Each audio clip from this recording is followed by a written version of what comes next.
Hello, everyone, and welcome to Spirituality and Practices First Off the Screen, which we hope will be a regular feature. And I am Marianne Brussat from Spirituality and Practice. And I am joined by Micah Bucey, who is one of our film reviewers and Hey, everybody. contributor of other things. So we're going to talk today about our approach to film with spirituality and practice. It's a big part of the website. It's a big part of our history. Um, my husband Frederick and I founded Spirituality and Practice. Um, we started reviewing films almost 50 years ago. The website's actually been online since 2006. And we have over 6,000 film reviews that are on the website in a searchable database, and we do 100 to 150 new reviews a year, which Micah is helping us with. So it's been a real important part of our lives and a real important part of what we think of as spiritual literacy, the ability to see the sacred, to see meaning and purpose and connections in the world around us. And the world around us includes the world of movies. So I want to tell you a little bit, I'll do a little confession about my own history with film, because I didn't start out in the arts, or even I liked movies, but I didn't know much about them. In college, I was a political science major. And so when we first started to be invited to movie screenings, we lived in New York City, I would go to the movies and I just loved the experience. I loved those screening rooms, those little rooms. There was one that actually had red velvet chairs. I thought, oh boy, this is great. And I would come out of the movie so happy with the experience of being at an advanced screening that I would actually look to my husband and say, was that a good movie? And he would have to kind of explain to me, yes, it was, or this could have been better, or this is what I got out of it. And so I gradually trained myself to know more about movies. But what was interesting was that when I changed what I looked for in movies, that was really transformative, because I discovered that I wasn't looking for its entertainment values. That's nice. It's nice if it's a comedy and it's funny, and if it's a action film, it's got great special effects, and if it's a drama, it really engages me. But what I also discovered that I wasn't all that interested in the production values. It's great if there's wonderful acting. There's great if you've got the direction and the cinematography is to be held up. But what I really was looking for was, what were the themes? What was the meaning of it? What could I take away from it? That how did it touch me? And that was where I began approaching films always with an open mind, with what we call hospitality, and not this kind of adversarial relationship to the movie where you walk into the theater and you say, prove yourself to me.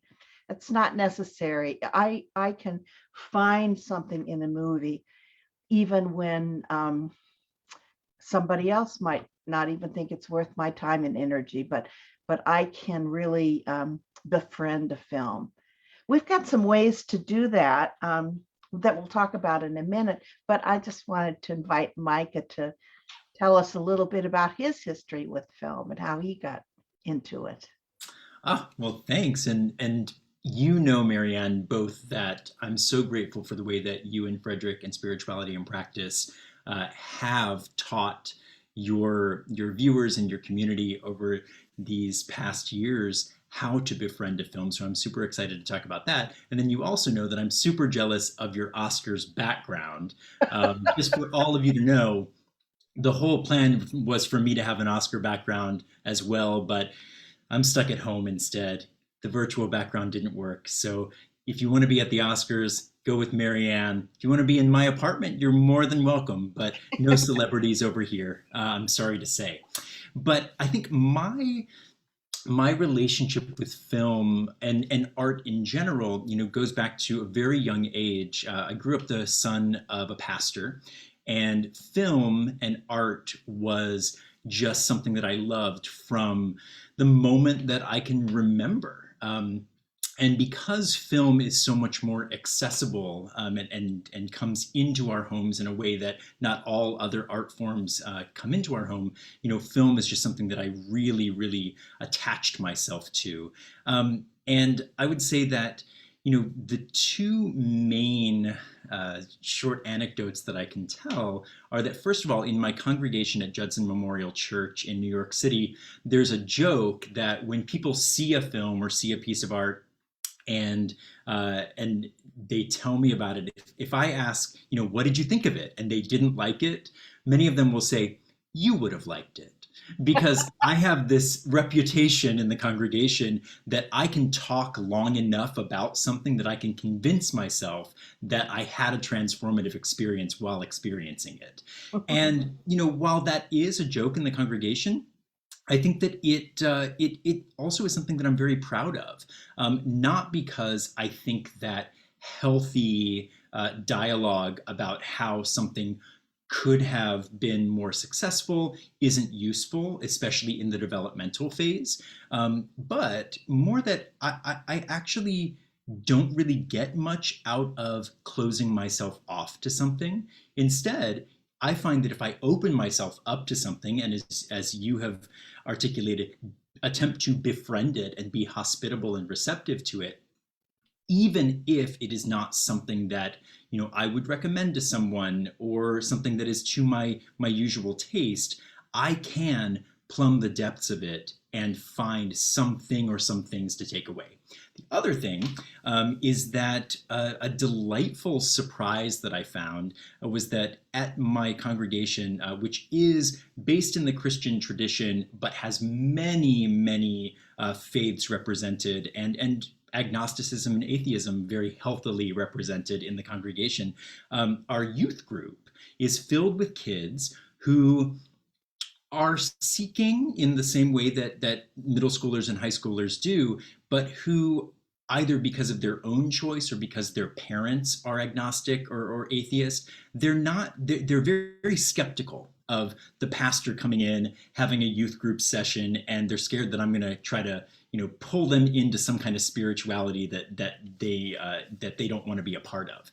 And the way that I found to engage them in the spiritual practices that you all have named in the alphabet of spiritual literacy is to take them to see movies. That is the way to get them to circle around a sacred text and attempt to exegete them. And Marianne always tells me to tell folks what exegete means. So exegete is a really fancy word, if you haven't heard it, to say interpret. To plumb the depths of something that you're experiencing for meaning. So I love to get these kids to look at something, even if they would immediately say, like, I don't like that movie, to get them to actually talk about the film, even talk about the things that they don't like about it, usually gets to a deeper meaning of why they're responding to it in the way that they are. And so I love the fact that I work in a place where, yes, we think that sacred scripture is also something worth exegeting and something worth plumbing for meaning in this modern age. But when I get kids and adults to talk about movies, we get even deeper, even more quickly than I typically get with scripture. It's interesting. And one of the things that's been a delight for us, bringing Micah into spirituality practices reviewing, is that, he's younger than Frederick and I are. And what happens is we find sometimes that a film, we don't quite get a film in the same way that he does. So I have to say that we're sometimes looking at previews in a theater, and we'll look at each other after a preview and we'll say, Micah can do that one. And I'm honored. I'm honored. So we do cover horror movies at Spirituality and Practice. We do cover a lot of international films at Spirituality. And I know that's a big love of yours in particular. Micah, share a little bit about your experience going to Berlin and being in the film festival juries. Yeah, I mean that's been one of the greatest honors of my life as well. Just in 2014, I was giving my first sermon as the newly minted associate minister at Judson, and a German pastor randomly came to the service that morning and heard my sermon. And much like I've found with many German theologians, he wanted to talk about the sermon afterward, which was a pleasure. And then afterward, he basically said, and I also put together juries for film festivals around the world that are ecumenical, and they're designed to give awards for spiritual success of the films in the festivals. And he said, I'd love for you to serve on one of these juries. And so I have to be honest, and I left that conversation really not believing him. And then a couple months later, I got an invitation to be on the ecumenical jury of the Berlin Film Festival.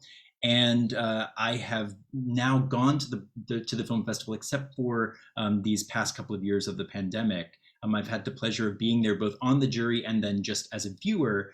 And I love the experience. I mean, the ways that a festival brings together so much of the entire world, and specifically the Berlin Film Festival, whereas some festivals might have an air of elitism and it's mostly celebrities, filmmakers, the folks who are involved with the films, marketers who are going, which is very important.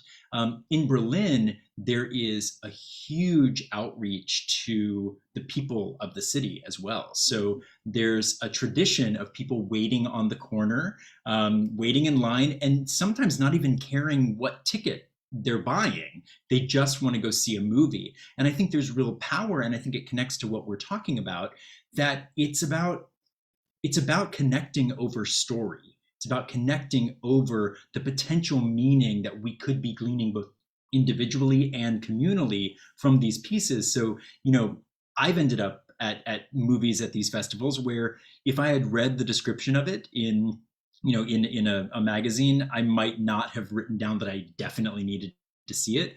But goodness knows, I end up so happy that I'm sitting there because these treasures are just are there, and I find that approaching it with this hope that it will be transformative usually becomes a transformative experience. That's an interesting point, because I think that movies do become what you expect them to be.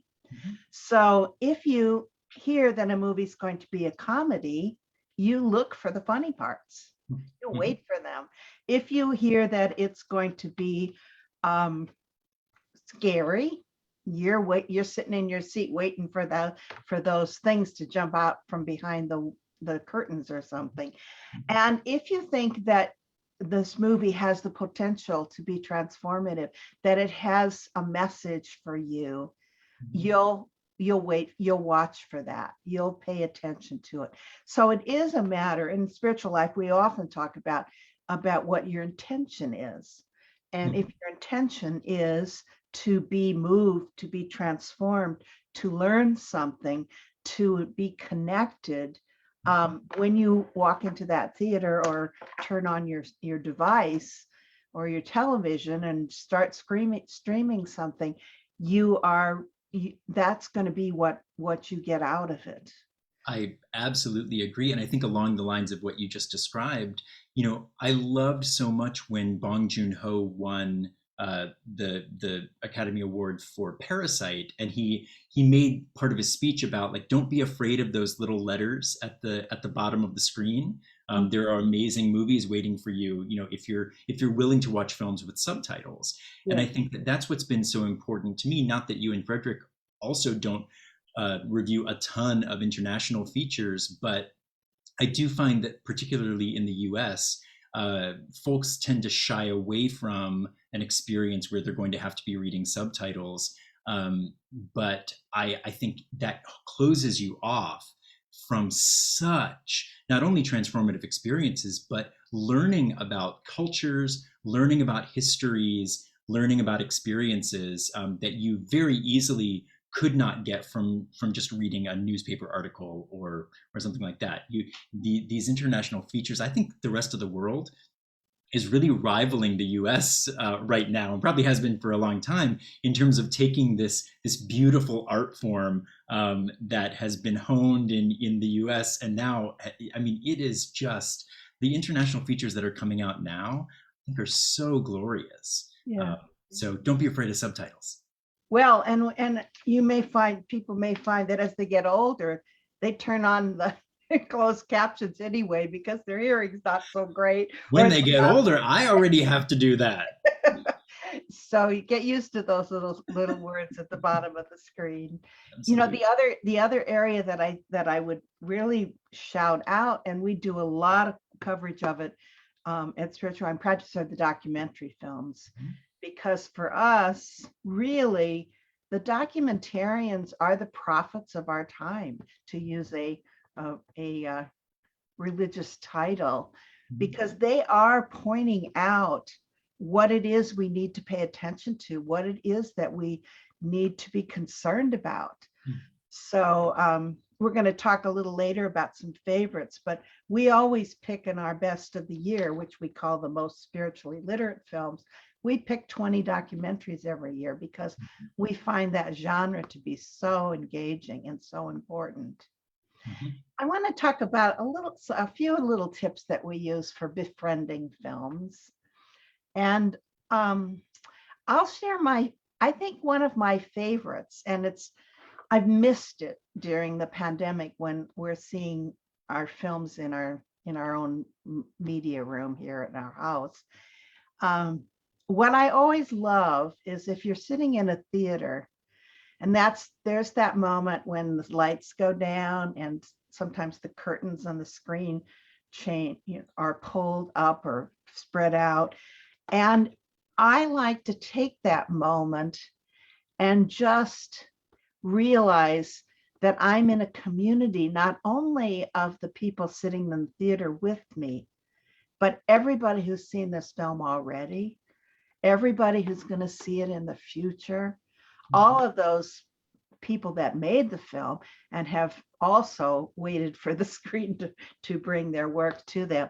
It's a moment of community that I think is very important, and it kind of like helps you shift gear.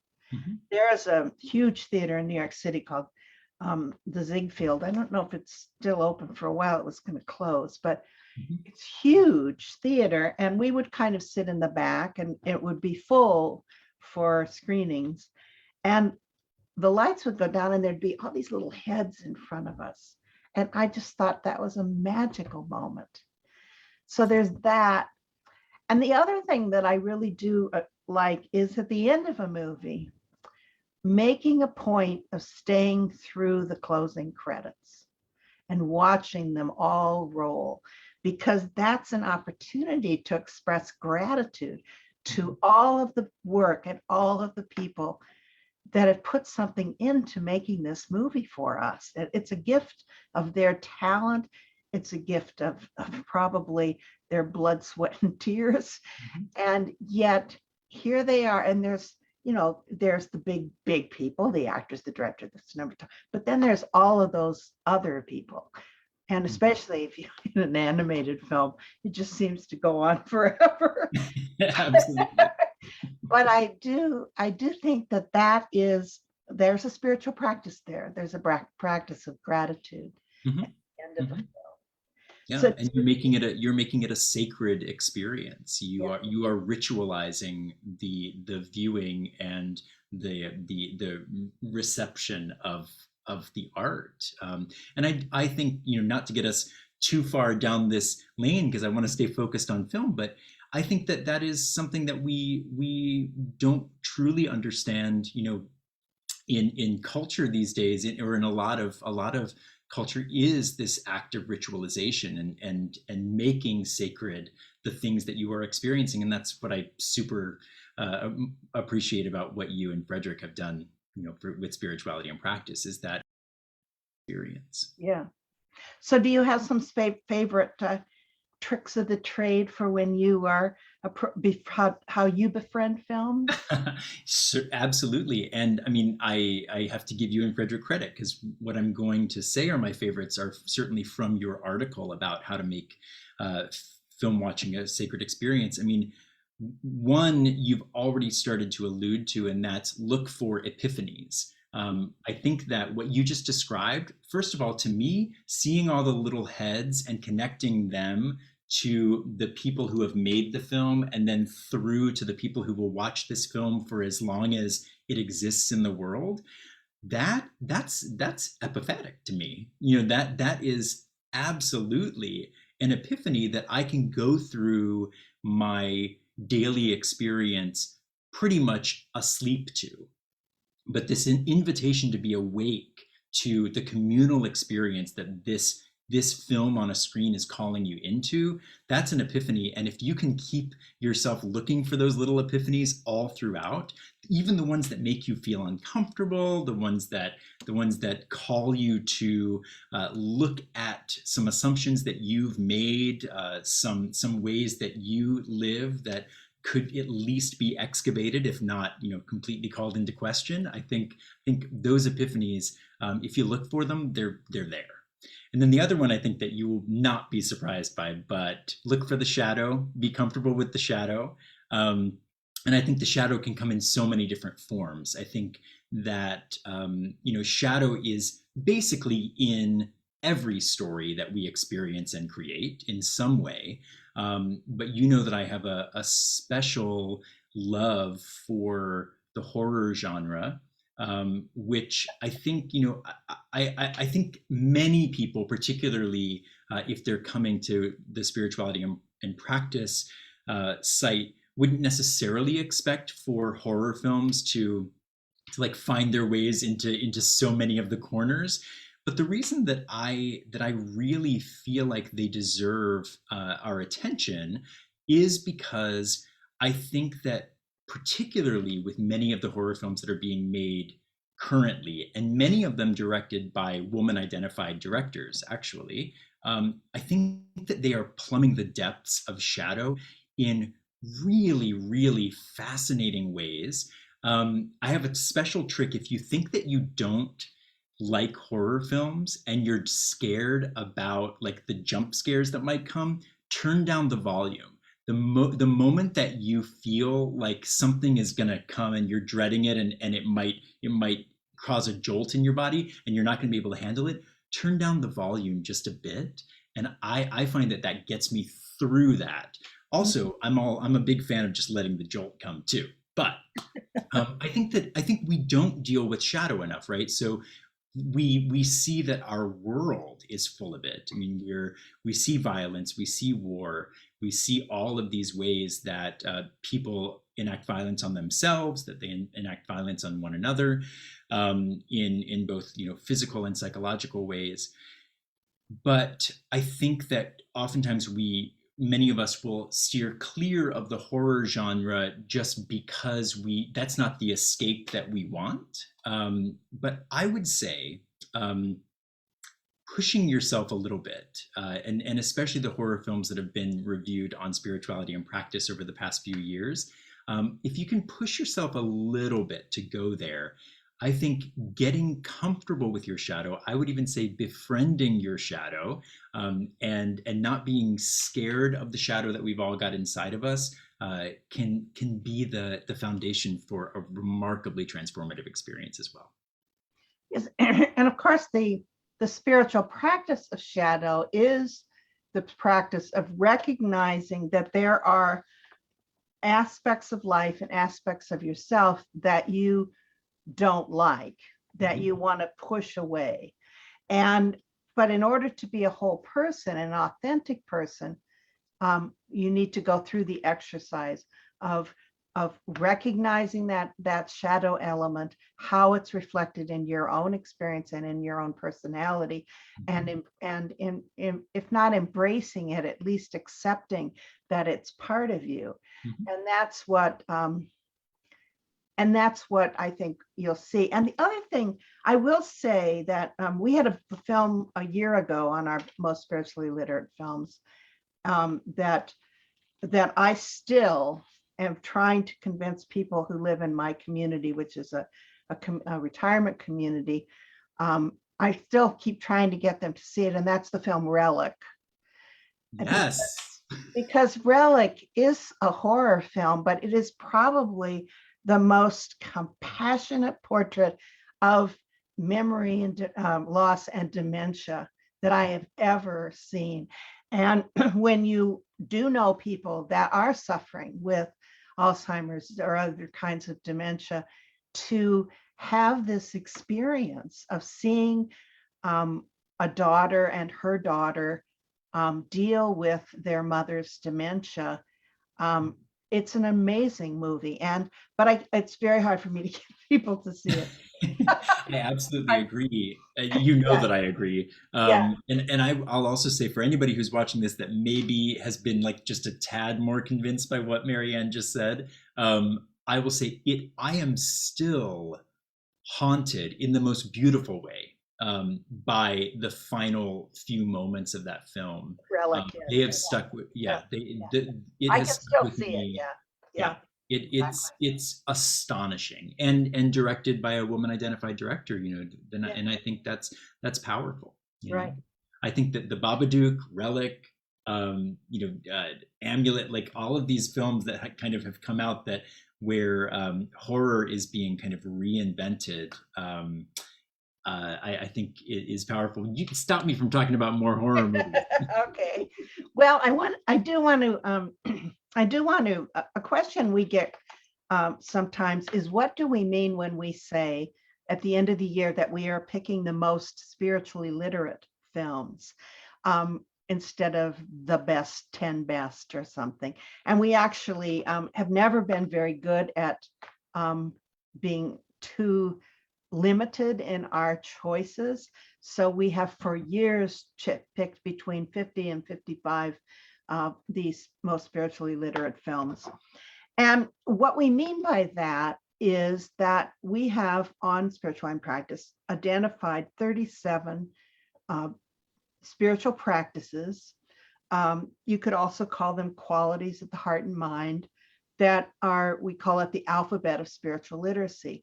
And these are practices that you find in all of the world's religions, and also in the kind of more freelance spirituality movements that are very common today among people who consider themselves spiritual but not religious, or just humanist, or just people.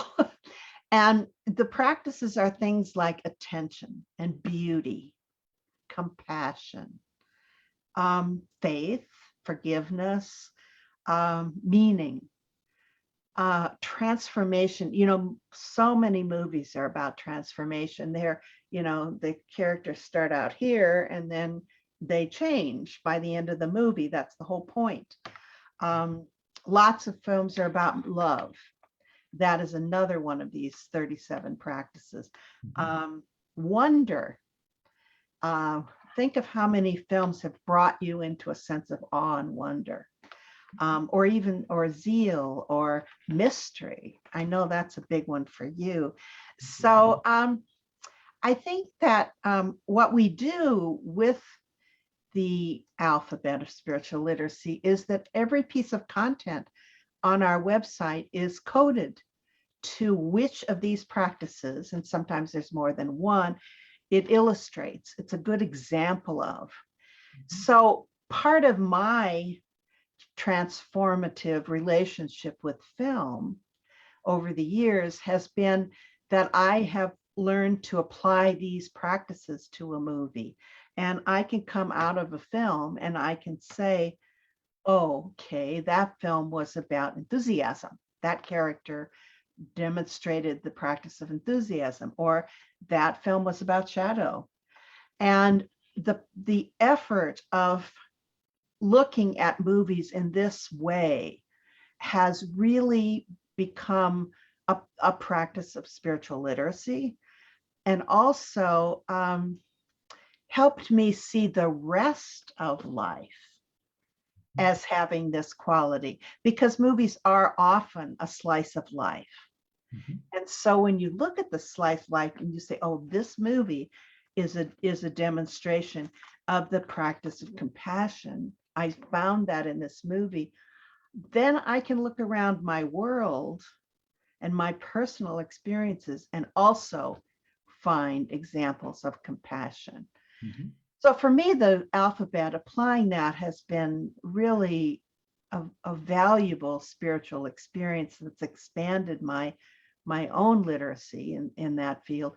I'm just wondering how, I know you're very good. You've been coding all of your reviews since the beginning, which I totally appreciate. And you almost always code them the same way I would. So are there any one of those practices that are particularly um, resonate with you?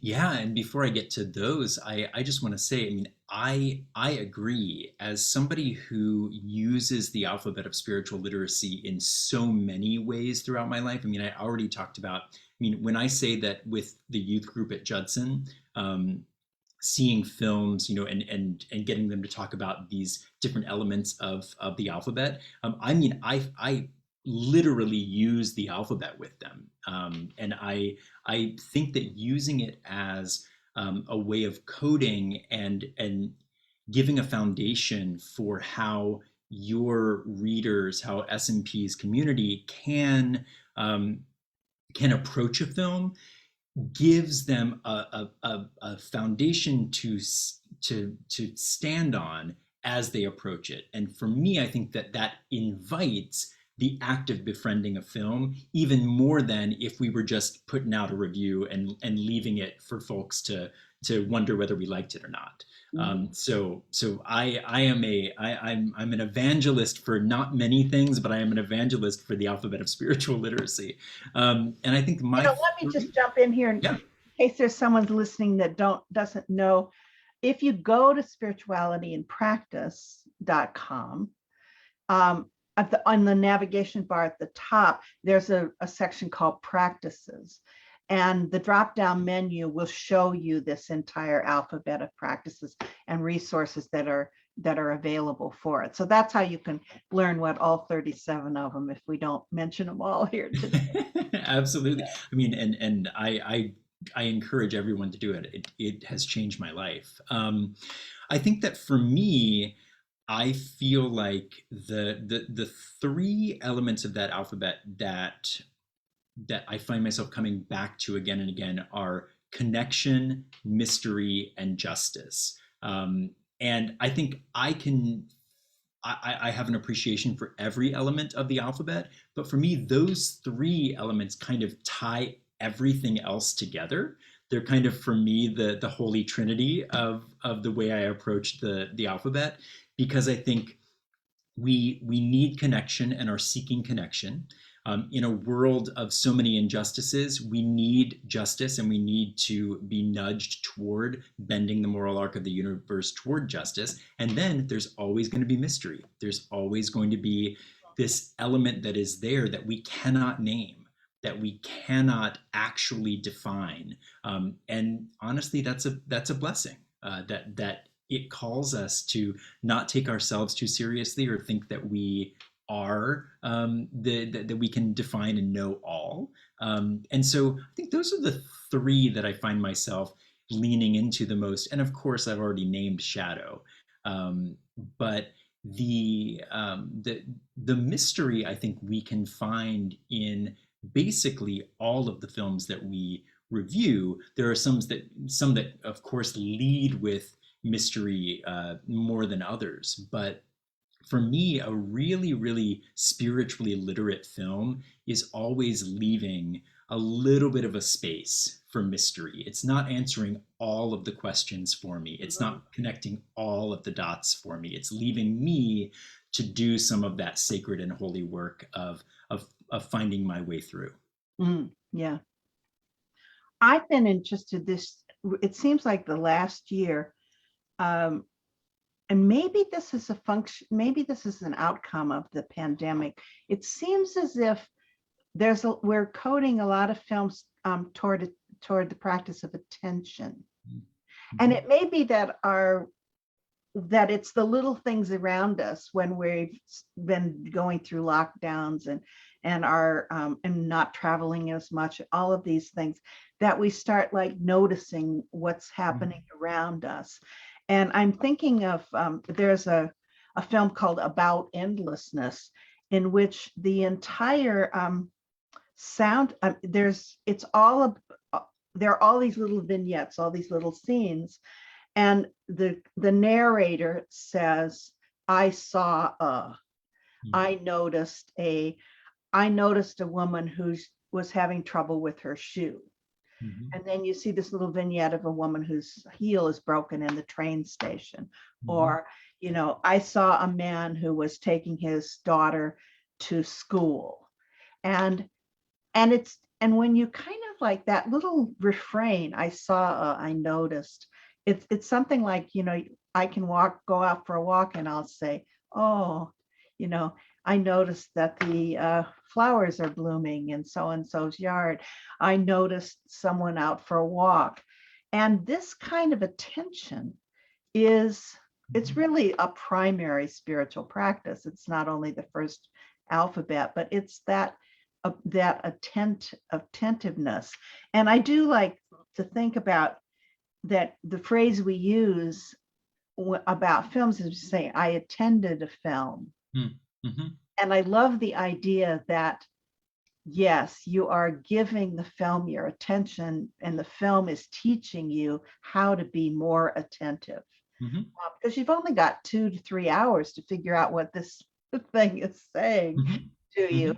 And so you need to pay attention. And you oftentimes will, at least I will, try to get rid of all distractions. And I mean, even watching a film at home, the lights go off. We'll act as if we are in a theater. We don't talk, even if we're watching with a group of people. We don't talk during the movie. We certainly don't text. So that to me is an interesting way of looking at it.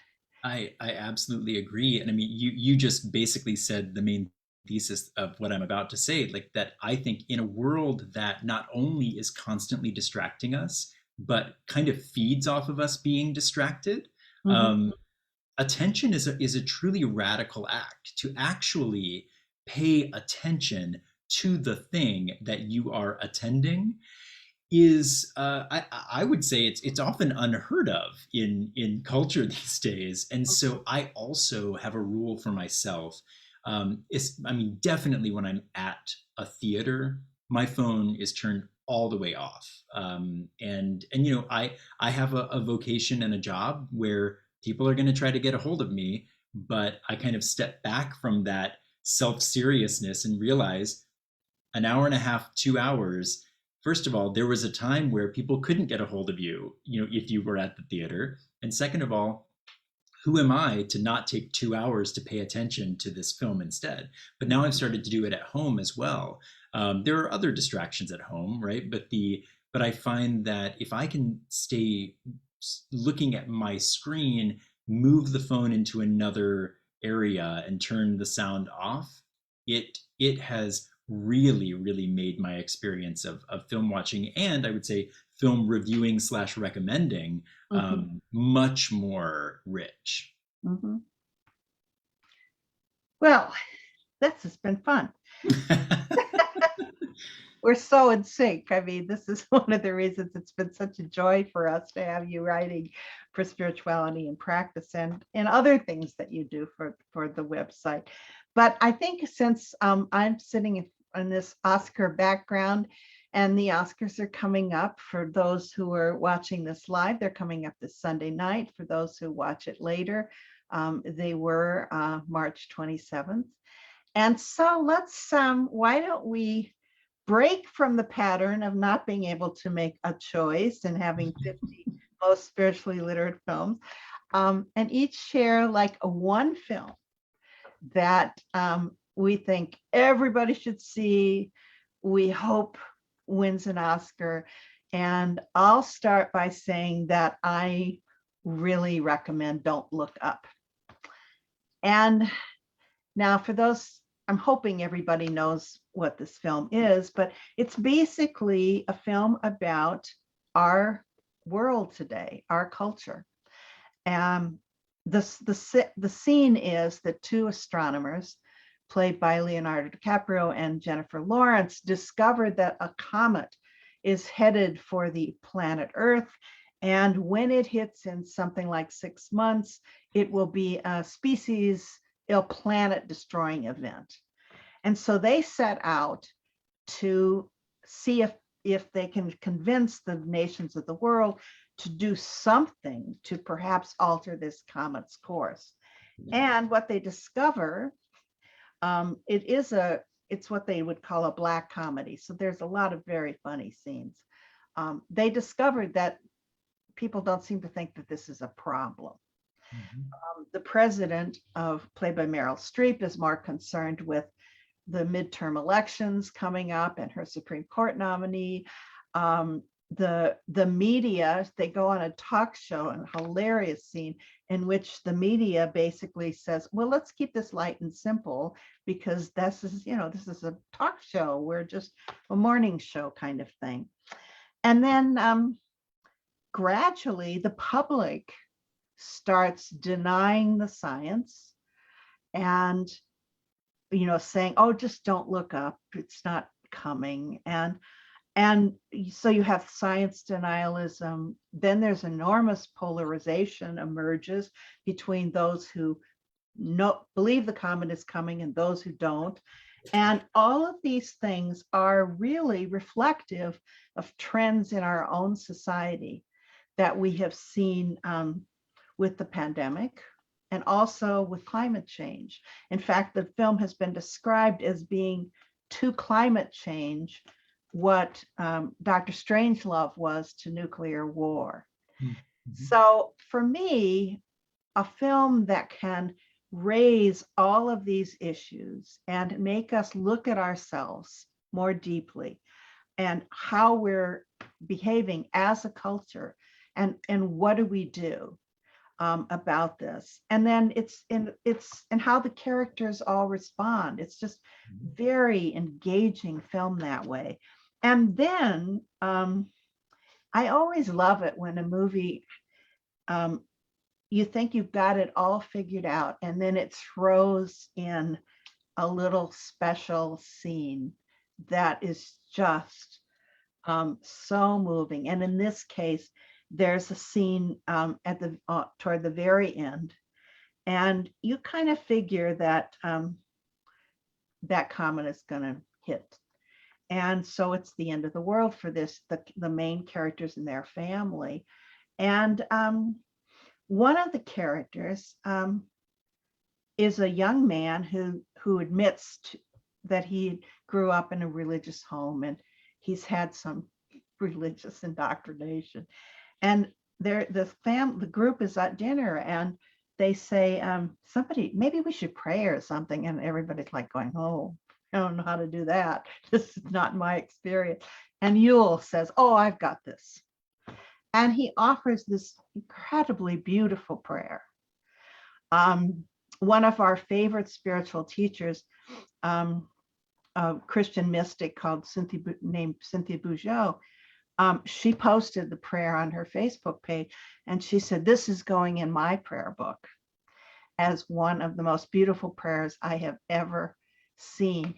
And I think in these times of distress that we're living in, and uncertainty, I would completely recommend Yule's prayer. And we actually included it as an excerpt on our review. So I won't read it now, but I will say that this is a case where um, there's incredible spiritual content just kind of throughout the whole film, because this is a film that deals with shadow. This is a film that deals with connections with a lot of different things, but there in the midst of it is this beautiful moment of humility and devotion and love for others.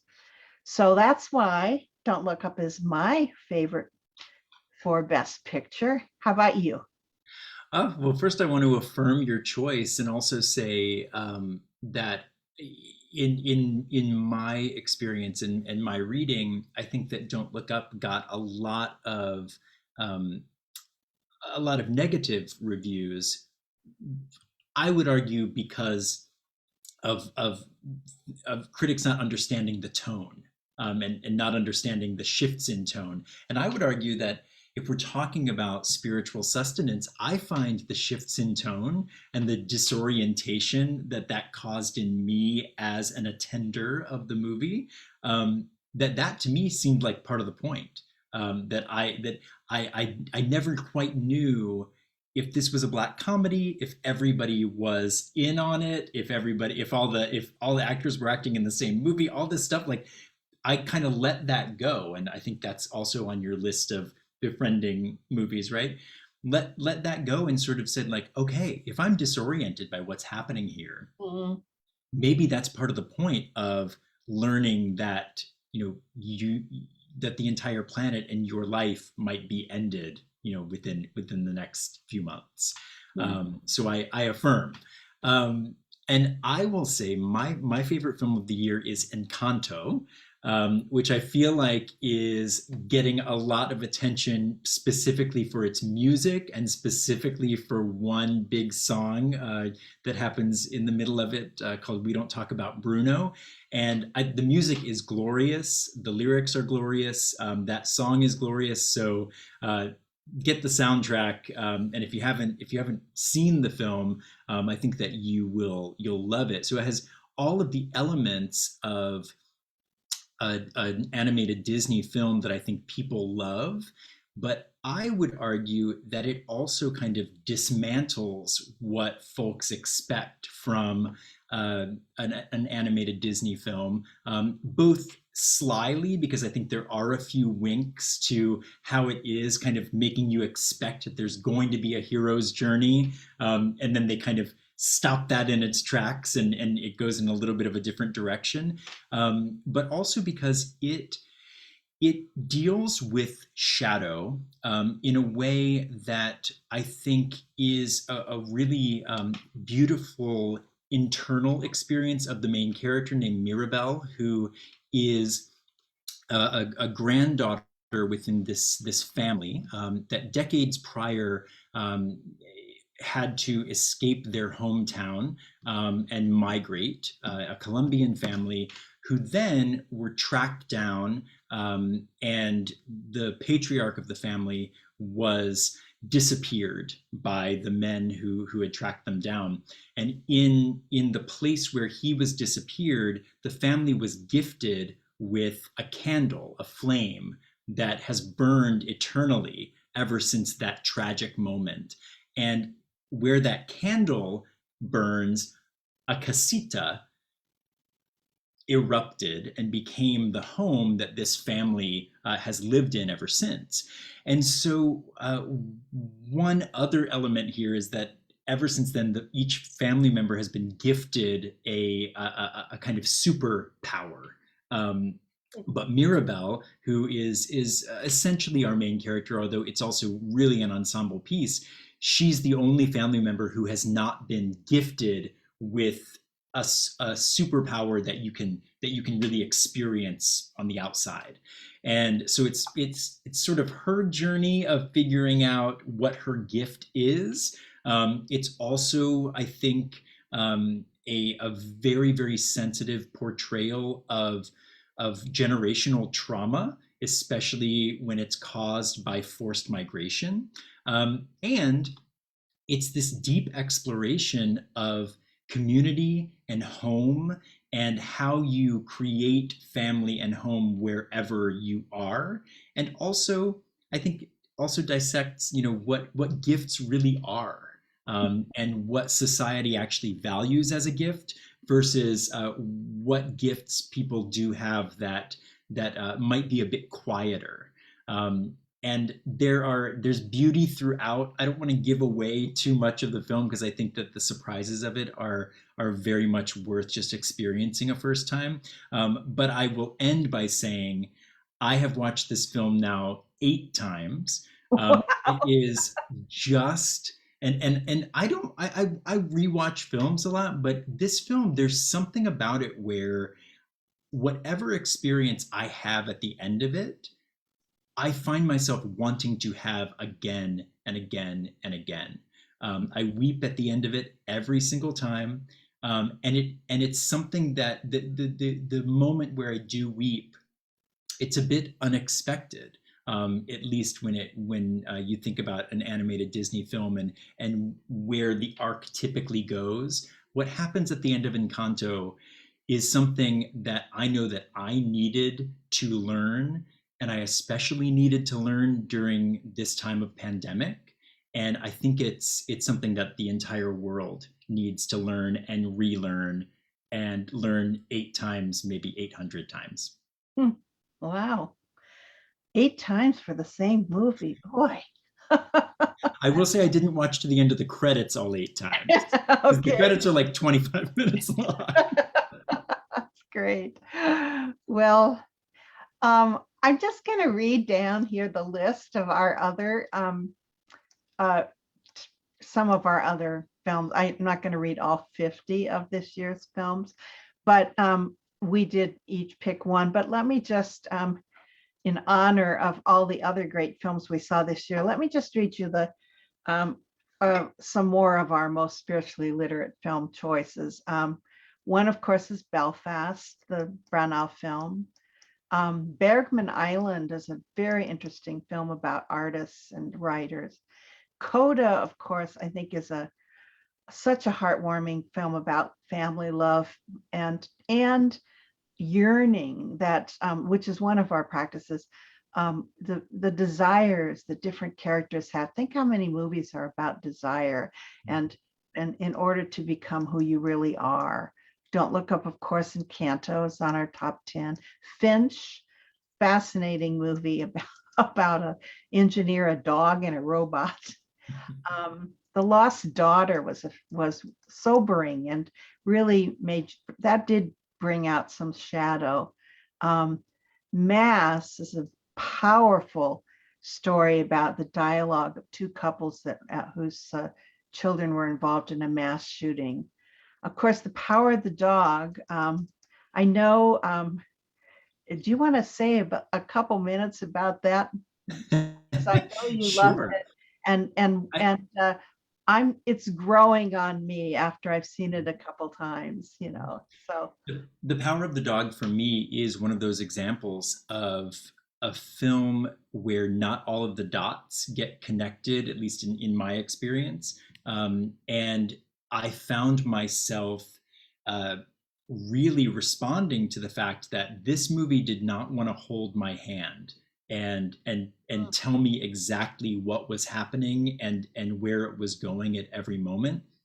I think by now, if folks have read about the film or seen it, you know that it leads up to a very shocking ending that I think, Marianne, you said that you sort of saw foreshadowed, and I think even with foreshadowing, it's the way that it comes. It was surprising to me, but I think that it's dismantling toxic masculinity and the ways that it really just damages lives, and turns folks against one another and is insidiously throughout culture, and it kind of it takes the Western, and kind of turns it on its head and asks, what are we celebrating in Westerns? And what are we celebrating in terms of when we look at these at manly men as right. main characters? But I think that all of the characters in it to me are tragic. Yeah, And but they're all part of this system and trying to exist in this system that from the start is designed to break them down. yeah. You know, I when I you mentioned in your review for us that that the title comes from Psalm 22, and this is an interesting intersection between a sacred text, a psalm from the Bible, and a movie. And what I realized is that that psalm is considered to be one of the lament psalms, where the psalmist is like lamenting all these things that have happened. And I began to look, I then re-looked at the film as a lament and saw that every character had something that they were lamenting, the loneliness, not being able to express their sexual identity, um, a fear, abandonment, bullying, all of these things that the characters are dealing with. And of course, they are all functions of that toxic masculinity. Mm-hmm. So that's a case where, you know, sometimes it does take a couple of viewings, I'll admit, to get to the deeper meaning behind a film. Mm-hmm. I'll just continue down on our list here. We have West Side Story, which we thought was dazzling. I want to talk a little. I want to just mention some of the. Of course, we loved Drive My Car as one of the foreign language or international films. I thought I'm Your Man was a hoot, but also very thought provoking about what people want in relationships. Mm-hmm. Couple Parallel Mothers, one of your favorites, I know. Just a lot. And then the documentaries. I mean, so many powerful documentaries, portraits of people like Jacques Cousteau, a beautiful film about volunteers during COVID pandemic in around the world, credible people doing things that, you know, you just took such courage on their parts. Flee. I think of that movie um, when I think about the Ukrainian situation now, all of those refugees being created, and this is about a refugee's search for home. Um, Also, beautiful portraits of people that are politically active, not going quietly, or the wonderful artist, JR and Paper and Glue. A portrait of a Iowa newspaper. I love that film about how, and then an astonishing, you've mentioned women several times, and there is a film called Writing with Fire about these fearless women journalists in India who are part of a class of women that really have no rights and powers, and they're out there, they're telling the stories of other women and telling the stories of their communities. So there's just a lot in film. I think we're very blessed in this day to have such variety and have it available to us, you know, thanks in many cases to all the streaming services. Mm-hmm. That those of us who live in areas where we don't have access to art theaters and so forth, we can still see these movies and we can still benefit from them. I just think it's a great time to be going to the theater in a variety of ways. I agree. So I think we're come to the end of our time, but thank you to everybody who has, excuse me, joined us for Off the Screen. As I said, we're hoping to have more of these, and particularly for anybody out there who's got a film they want us to pay attention to, let us know. And also, we are going to have Micah do some interviews. I know you have a great fondness for the director's vision, which is often what you will write about in your reviews. So we're hoping that we can have some opportunities in the future for you to do that kind of conversation. I can't wait. All right. So happy Oscar night coming up, and we'll all be cheering for a lot of films and all of the people that have made it their life's work to give us these gifts. So thank you all. Thank you, Bye-bye. Marianne. Thank you, everyone. And Bye-bye. thank you, Susan, behind the scenes. Yes.